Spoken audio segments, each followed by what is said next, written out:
irmãos e irmãs. O Evangelho de hoje é um daqueles textos que causa dúvida em muitos católicos.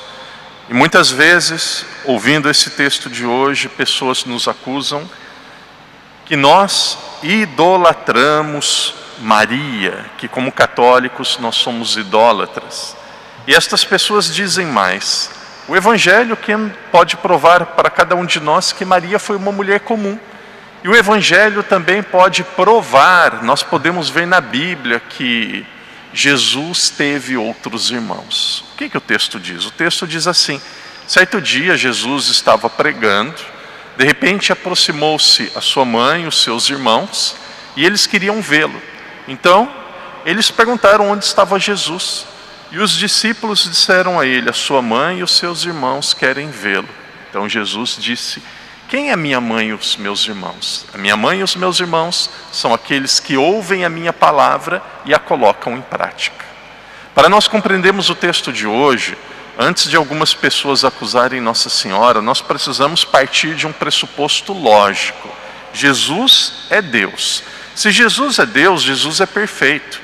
Se Jesus é perfeito, Jesus não pecou. Quarto mandamento: honrar pai e mãe. Quem não honra pai e mãe está em pecado.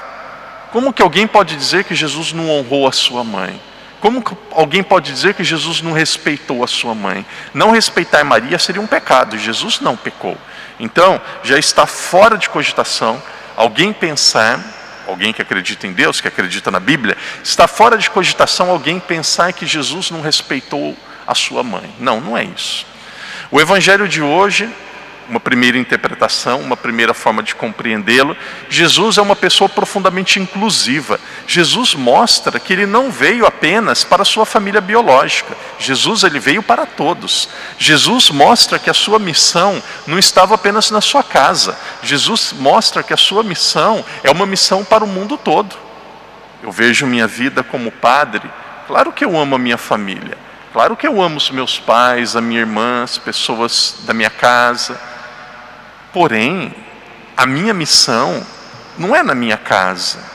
Desde o dia que eu saí da minha casa, eu tinha certeza que problemas aconteceriam na minha casa. Eu tenho a certeza que depois que eu saí da minha casa, Jesus ocupou o meu lugar. Jesus está na minha casa. Quem cuida do meu pai e da minha mãe também é Jesus. Claro que eu não posso negligenciar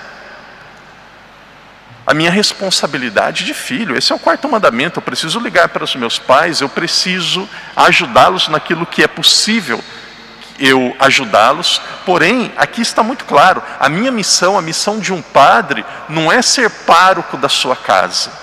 A missão de um padre não é cuidar absolutamente, perfeitamente, exclusivamente da sua família. O padre é para o mundo. E aqui Jesus, ele mostra de uma forma muito clara, Jesus era muito direto, Jesus mostra a universalidade da sua missão. A sua missão era para todos. Essa é uma interpretação e é algo que pode ser e deve ser levado muito em consideração. Agora, outra interpretação: quando Jesus diz: quem são os meus pais, quem são os meus irmãos, quem é minha mãe? Os meus irmãos, a minha irmã, a minha mãe são aqueles que ouvem e colocam a palavra de Deus em prática. Tem uma interpretação de Santo Agostinho belíssima. Santo Agostinho diz assim que Maria, Nossa Senhora, quando ela ouviu de Jesus que quem é a sua mãe é aqueles que ouvem a palavra de Deus e a colocam em prática, Jesus estava dizendo que Nossa Senhora é mãe de Jesus duas vezes. Primeiro, Nossa Senhora é mãe de Jesus biologicamente, ninguém mais vai ter essa graça na história. E se é mãe de Jesus, quem ouve e coloca a sua palavra em prática, ninguém na história ouviu mais e colocou mais em prática a palavra de Deus do que Nossa Senhora. Nossa Senhora, ela chegou a dizer na sua oração: eis aqui a escrava do Senhor. Olha o magnífica, que oração linda. Escrava, o escravo é aquele que não tem vontade própria. O escravo é aquele que não se pertence mais. Mas ela não era escrava da sua vontade, ela não era o escravo de um rei. Eis aqui a escrava do Senhor. A vida dela era fazer a vontade de Deus. Se aqueles que fazem a vontade de Deus são mães de Jesus, Nossa Senhora era mãe de Jesus. E Nossa Senhora também era mãe de Jesus biologicamente. Tem outra passagem do Evangelho, um pouco parecida com essa, que nos ajuda ainda mais a compreender que, em vez de diminuir, Nossa Senhora estava sendo exaltada com esta passagem. Tem outra passagem do Evangelho que alguém diz assim: bendito os seios que te amamentaram, bendito o ventre que te gerou.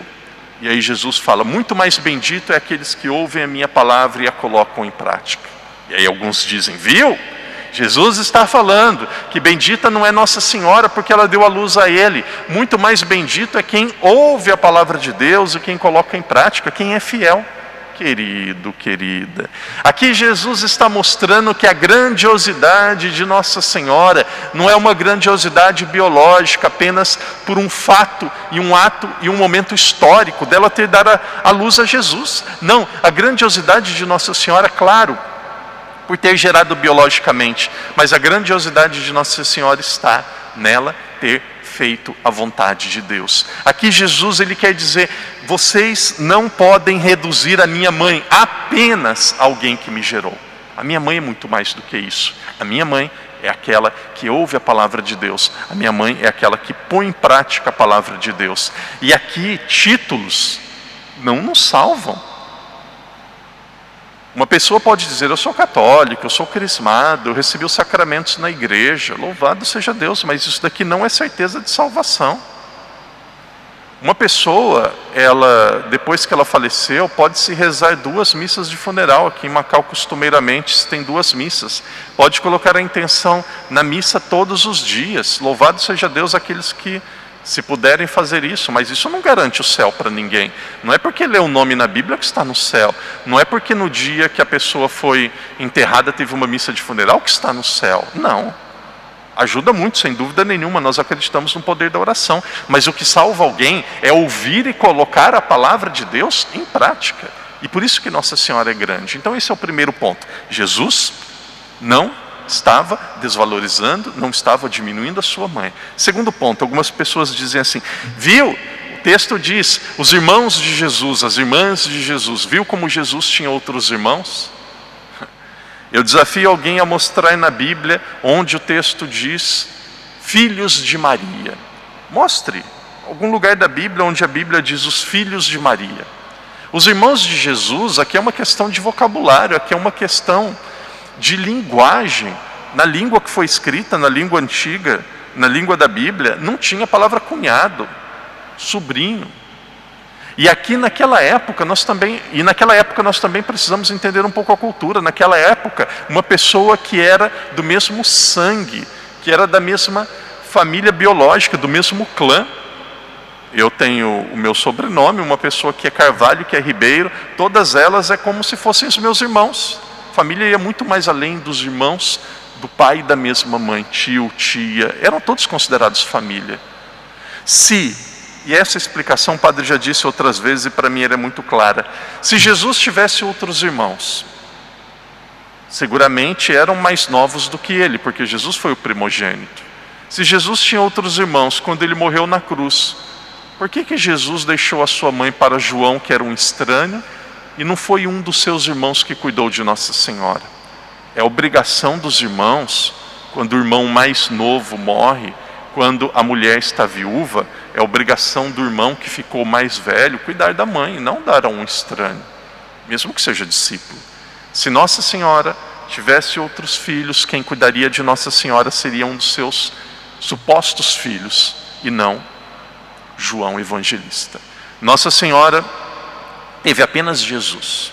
Nossa Senhora, ela foi e continua sendo venerada por uma grande multidão de pessoas. Isabel, e aqui nós temos o diálogo entre Isabel e Nossa Senhora, que palavras belíssimas. Nossa Senhora, ela diz: todas as gerações hão declarar-me bendita.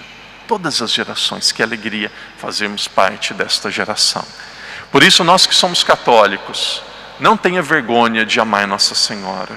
Nós que somos católicos não precisa esconder a sua veneração a Nossa Senhora. Se alguém nos ama e nos respeita, precisa nos amar e nos respeitar por aquilo que nós acreditamos.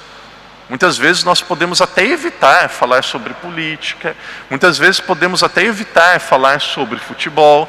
São assuntos que geram muita discussão e muitas vezes nós vamos ter mais malefícios do que benefícios. Agora, deixar de falar do nosso amor por Nossa Senhora, deixar de falar do nosso amor pela fé católica, isso é omissão, isso é covardia, isso é medo. Não neguemos a nossa fé. O padre encerra dizendo assim: eu tenho um sobrinho que está no Brasil, Mateus agora está estudando, se Deus quiser um dia ele vai ser médico. Mateus está estudando medicina, Mateus Daniel, o nome dele. E o Mateus, ele, graças a Deus, um bom católico, ajuda na igreja, participa direto da missa, e ele tem muitas dúvidas sobre religião. Me recordo um dia que ele disse assim: tio, eu já entendi, já aprendi que qualquer dúvida, qualquer questionamento, qualquer crítica que as pessoas fizerem à igreja, a igreja fundada por Jesus, a igreja católica, pode ser que na hora eu nem saiba responder, mas eu posso pesquisar e posso ter a certeza, existe resposta. A igreja tem resposta para as minhas perguntas, é isso mesmo.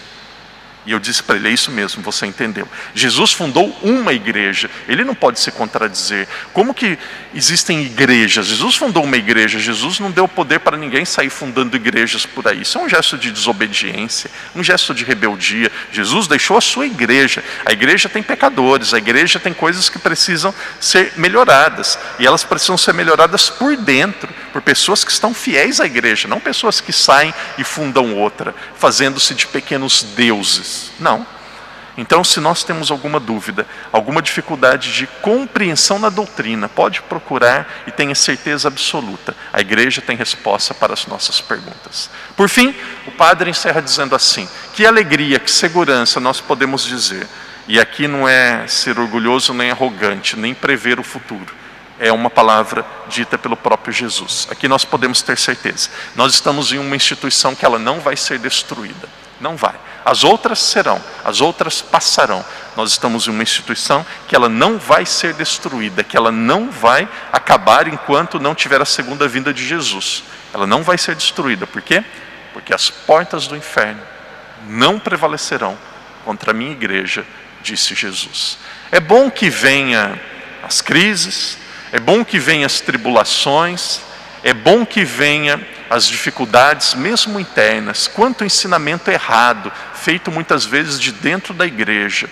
Quantas vezes aquelas palavras que Jesus disse, um rebanho sem pastor. Quantas vezes acontece em dioceses, quantas vezes acontece em países, em muitos lugares do mundo.